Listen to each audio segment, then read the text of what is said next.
It's Wednesday. Let's get this party started. Anybody party on Wednesday? I do. I don't put anything in my coffee, just cream. Actually, there's a little bit of sweetener in here, Splenda. A little bit goes a long way. Here we are. Let's do this. We got another podcast. Welcome in. Glad to have you. This is number 2. Diet mistakes that you can't make. Cannot make. Don't make these mistakes.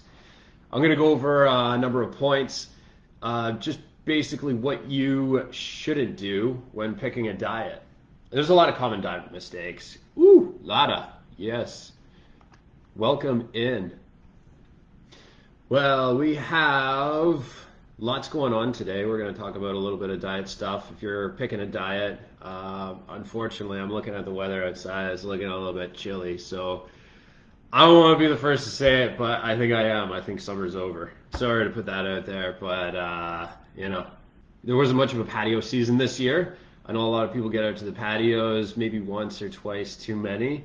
Maybe have one or two too many beers, but that's all right. This is that time of year where people start thinking about how summer might have gone off the rails, and it's time to get back on the rails. So this is very, very fitting. We're going to talk about diet mistakes you can't make, and I know a lot of people are thinking about this right now. So let's jump into it soon. First, going to do a couple shout-outs. Kareem, into the 180s. Hasn't been there for a long time, so congrats getting into the 180s. That is amazing. And also a different shout-out.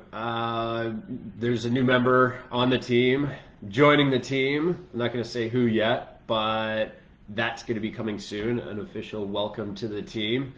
So we're glad to have this new person. And a lot's been happening in the last week since the last podcast. But let's jump into it.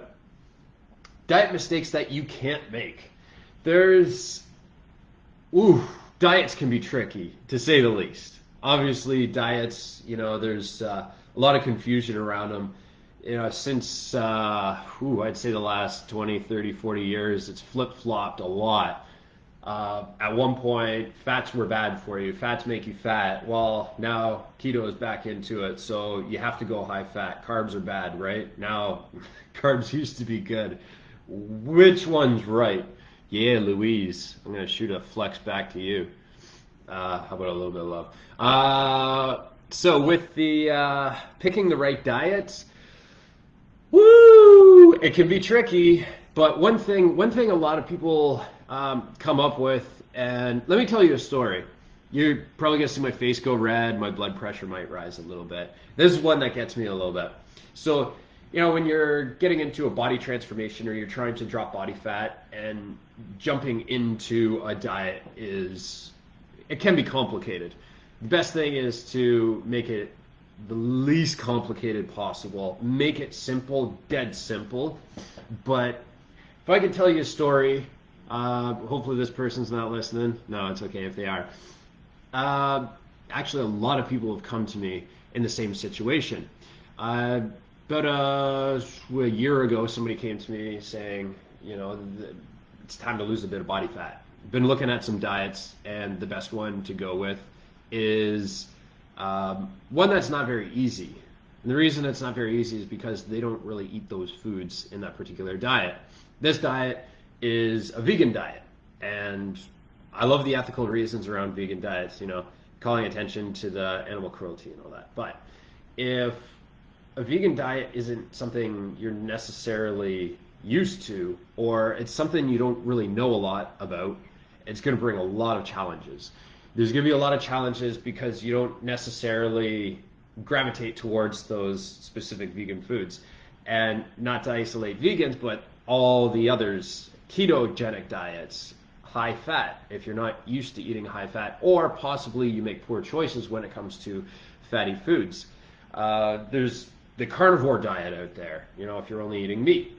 There's challenges with that one. Obviously, a vegan or vegetarian isn't going to pick a carnivore diet, but if eating meats isn't necessarily something you do a lot, that's going to make it a lot harder. So picking a diet doesn't mean flipping your life upside down. It doesn't mean that, hey, what you're doing right now isn't working, so you need to do the exact opposite.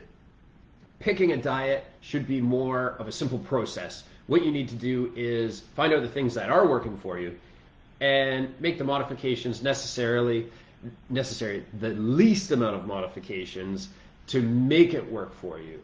So it's best to talk to somebody just to have a little quick breakdown, figure out, okay, what are the things you're doing that are working and what are the things you can change. It's a quick, simple conversation usually. It doesn't take much, but the best thing to do when you're picking the right diet is just to pick something that you're already kind of doing and making the modifications so that it's going to help you move towards a result that you have in mind, losing body fat. So that brings me to the next point, focusing on the right details. Don't sweat the small shit. You gotta focus on the things that matter, the things that are gonna help you drop that body fat, or if you're trying to gain muscle, focus on the right details. I get into a lot of conversations with people talking about the minor things, the things that don't really matter all that much. These things, they could be organic foods, picking organic foods. Hey, should I get organic foods? Which organic food should I get? Which one's better than the other?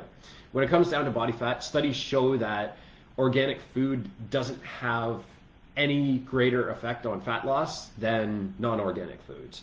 So that's not necessarily a topic I get into. It is good to go for organic foods to reduce the pesticides in your body, the hormones, all that kind of stuff. But that's not necessarily going to work directly towards a result. It has very, very, very little effect. Another one is the glycemic index. That comes up a lot. So spiking insulin, trying to reduce your sugars. So high glycemic foods like sugary fruit are going to be high in the glycemic index. If somebody wants to get that insulin spike down a little bit, there's a lot of focus around glycemic index. And without getting into that much, it doesn't have a huge effect, especially when you start combining foods. What you know as the glycemic index completely changes, and it's way too complicated to keep up with it. So if you got a little bit stuck talking about glycemic index, I'm not going into it anymore because it gets even more complicated. So that is such a minor detail. Try not to major in the minors. Just focus on the things that will directly work towards your result. So jumping off off the rails onto all these small little details isn't necessarily going to get you going in the right direction. It's only the major details, and there's very few things that you have to know to start working in the right direction. Now, setting goal expectations. That's one that comes up a lot. I want to talk about goal expectations. Sometimes goal expectations are too great. Sometimes goal expectations are actually, I know that I can push somebody further faster. So people have different expectations. Ideally, you want to look at dropping 1% of your body weight per week if your goal is fat loss. So if you're 100 pounds, that's 1 pound per week. If you're 200 pounds, that's 2 pounds per week. Now you can see after 10 weeks, if you're 200 pounds, you could get down relatively close to 180 pounds. That is a realistic expectation. If you're going faster than that, no problem. You might burn a little bit more lean mass or muscle. If you're not going that fast, chances are you're going to hang on to that lean mass. So having the right expectations is also going to help you plan out a little bit better. When you're looking at faster fat loss, if your expectation is to drop those 20 pounds, but within a month, which is about 4 weeks, that's pushing it. That is really, really pushing it. You can lose a big amount of weight, but chances are the faster you take the weight off, the faster it's going to go back on.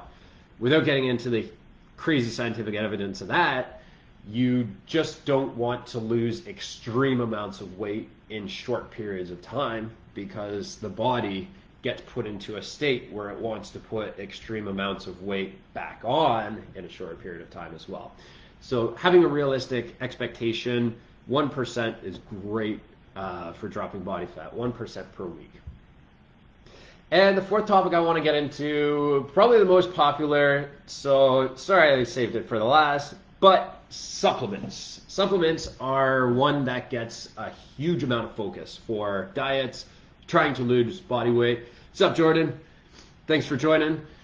Supplements, they help in minor ways. They're not a very huge, great deal of, there's not a huge benefit to supplements when it comes to fat loss. And again, this is kind of one of those things where you don't want to major in the minors. Supplements do help for a lot of things. Supplements are something, it's just what the word is, supplementing into your diet. If you're short on something, you can use this product to get the required nutrients in. So if you're a little bit deficient in specific minerals, vitamins, nutrients, you can use supplements to get them into your body. Those minerals, nutrients help keep a nice low balance in the body. So if you're dropping body fat, that means your amount of food that you're eating is a little bit less. Therefore, you're less likely to get in the required or the minimum amount of nutrients and minerals through your diet because you're just not consuming as much food. If you're not focusing on specific types of food because you need to get specific nutrients, which we don't usually do that, then supplements come in handy, and that's perfect. Magnesium is something that helps you sleep, and if you're getting a good night's sleep, then that is going to help you indirectly lose body fat. So that is something great. They work well for you, but they're not going to be something that directly burns body fat. So the fat burners, never recommend taking the fat burners. It's just full of caffeine, all that extra, heart rate elevating stuff, which isn't really going to get you moving too far forward.